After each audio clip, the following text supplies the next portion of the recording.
Et ben voilà, la semaine a commencé hier, et aujourd'hui c'est lundi, et c'est un jour pour Adat Études. C'est parti les amis.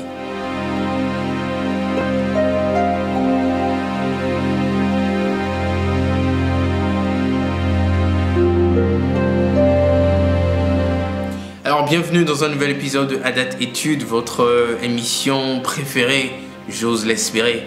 Et aujourd'hui nous allons parler d'un thème très intéressant, et c'est ceci. Le compromis nous amène à pécher contre Dieu. Eh oui, le compromis nous amène à pécher contre Dieu. Alors, avant que nous rentrions dans les versets bibliques comme nous le faisons chaque semaine, tout d'abord, nous allons définir le mot compromis.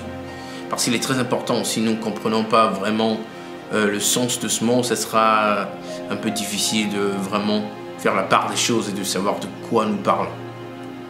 Alors le compromis, moi je suis parti dans Google, sur mon téléphone, tout juste. Nous allons voir que le compromis c'est ceci, selon le dictionnaire.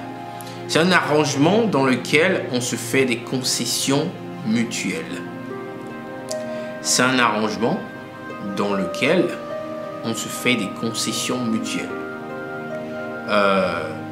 Alors, c'est un arrangement. C'est-à-dire qu'on s'entend, si j'ai des principes, ou bien j'ai des principes, j'accepte de ne pas faire ci, de faire ça, et toi c'est pareil, tu acceptes de ne pas faire ci, de faire ça, d'un peu diluer tes principes, si on veut, afin que tous deux, nous soyons satisfaits. Voilà la définition de ce dont nous parlons. Donc, n'oubliez pas, le compromis nous amène à pécher contre Dieu. Alors, nous allons entrer dans le verset biblique. Nous allons, par la grâce de Dieu, lire 3 versets aujourd'hui. Et nous allons voir ce que la Bible dit de ceci. Okay? Alors, le tout premier verset ici, ce sera le livre d'Exode. Nous allons commencer par l'Ancien Testament. Alors, nous allons tous y aller, s'il vous plaît, si possible. Alors, comme je l'avais dit, le livre d'Exode, chapitre 32. Ok. Et nous allons lire les 2 premiers versets. Alors, nous allons lire le livre d'Exode, chapitre 32, les versets 1 à 2. Ok. Ce sera le livre d'Exode, chapitre 32, les versets 1 à 2. J'espère que vous y êtes. Nous lisons la parole de l'Éternel, bien-aimé. Le peuple, voyant que Moïse tardait à descendre de la montagne, s'assembla autour d'Aaron et lui dit : Allons, fais-nous un Dieu qui marche devant nous, car ce Moïse, cet homme qui nous a fait sortir du pays d'Égypte, nous savons ce qu'il est devenu. Verset 2. Aaron leur dit : ôtez les anneaux d'or qui sont aux oreilles de vos femmes, de vos fils et de vos filles, et apportez-les-moi. Alors, qu'est-ce qui s'est passé ici? Les Israélites ont demandé à Aaron de diluer un peu son vin, ok, et de leur faire une idole pour qu'ils puissent avoir de quoi adorer. Aaron qui accepte. Parce que le peuple mettait la pression, le peuple se plaignait, nanani nanana. Aaron a cédé.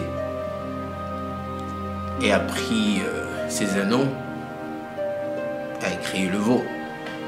Je vous encourage à lire toute l'histoire en fait pour voir ce qui s'est vraiment passé. Ça a été un très gros acte répugnant dans la face de l'Éternel, un gros péché, et que le Seigneur a vraiment pris mal, parce que c'est un gros péché. C'est l'idolâtrie. Donc c'est un compromis, ça. Les deux se sont entendus pour faire ça. C'est vrai, c'est les Israélites qui ont demandé, mais Aaron a accepté. C'est ce qu'on appelle un compromis. Ils se sont entendus pour faire ça. Ça a fait pécher non seulement le peuple de Dieu, mais Aaron également. les deux parties. Partons dans le livre de Exode, restons dans Exode en fait, le même chapitre, mais nous allons partir dans le verset 25 à 30. Nous allons voir la suite de ce dont je parle. 25 à 30. Exode 32 toujours, versets 25 à 30. Moïse vit que le peuple était livré au désordre, et qu'Aaron l'avait laissé dans ce désordre, exposé à l'opprobre parmi ses ennemis. Moïse se plaça à la porte du camp et dit: à moi ceux qui sont pour l'Éternel. Et tous les enfants de Lévi s'assemblèrent auprès de lui. Il leur dit: ainsi parle l'Éternel, le Dieu d'Israël, que chacun de vous mette son épée au côté, traversez et parcourez le camp d'une porte à l'autre, et que chacun tue son frère, son parent. Les enfants de Lévi firent ce qu'ordonnait Moïse, et environ 3000 hommes parmi le peuple périrent en cette journée. Moïse dit: consacrez-vous aujourd'hui à l'Éternel, même en sacrifiant votre fils et votre mère, afin qu'il vous accorde aujourd'hui une bénédiction. Verset 30. Le lendemain, Moïse dit au peuple: vous avez commis un grand péché. Je vais maintenant monter vers l'Éternel, et j'obtiendrai peut-être le pardon de votre péché. C'est la suite de ce qui s'est passé. Amen. Le compromis nous amène à pécher contre Dieu, bien-aimé.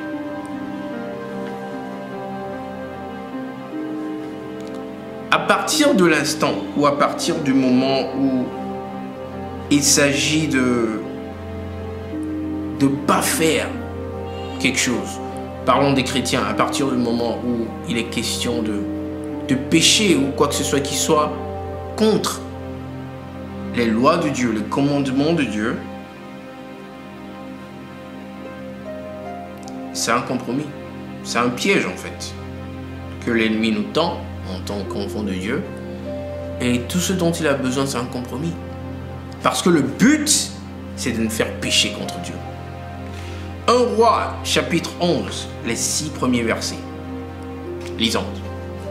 1 Roi, chapitre 11, versets 1 à 6. Le roi Salomon aima beaucoup de femmes étrangères, outre la fille de Pharaon, des Moabites, des Ammonites, des Édomites, des Sidoniennes, des Hétiennes, appartenant aux nations dont l'Éternel avait dit aux enfants d'Israël: vous n'irez point chez elles, et elles ne viendront point chez vous.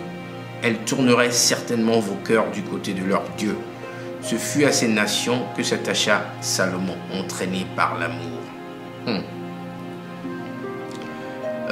Verset 3. Il eut 700 princesses pour femmes et 300 concubines, et ces femmes détournèrent son cœur. À l'époque de la vieillesse de Salomon, ces femmes inclinèrent son cœur vers d'autres dieux, et son cœur ne fut point tout entier à l'Éternel son Dieu, comme l'avait été le cœur de David son père. Verset 5. Salomon alla après Astarté, divinité des Sidoniens, et après Milcom, l'abomination des Ammonites. Et Salomon fit ce qui est mal aux yeux de l'Éternel, et il ne suivit point pleinement l'Éternel comme David son père. Il était impliqué dans un compromis.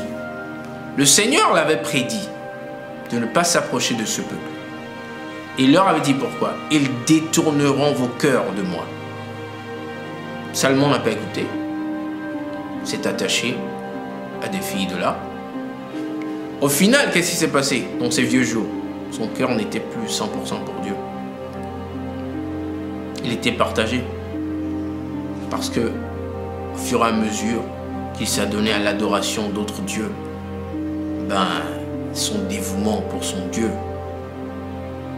a été dilué, si on veut.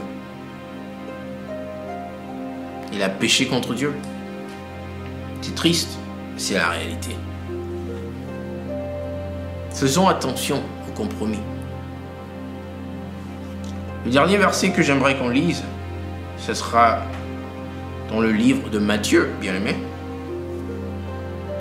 Matthieu, chapitre 26. Et on va lire le verset 14. Matthieu 26, verset 14. C'est parti.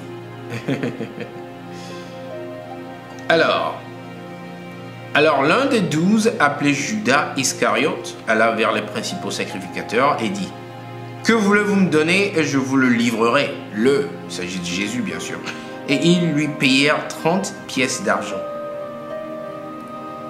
Alors, nous connaissons toute l'histoire de Judas qui a trahi Jésus. Mais c'était un compromis.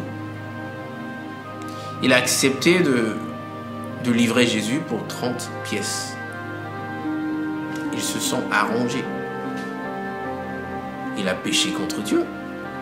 Direct. Et nous savons comment Judas a fini, amèrement à cause de ce péché. Alors, je veux attirer votre attention sur les compromis, bien-aimés, parce que ceci est un outil que l'ennemi utilise beaucoup contre nous, enfants de Dieu. Aussi longtemps qu'il peut te convaincre à ne pas être si rigide sur ci, sur ça.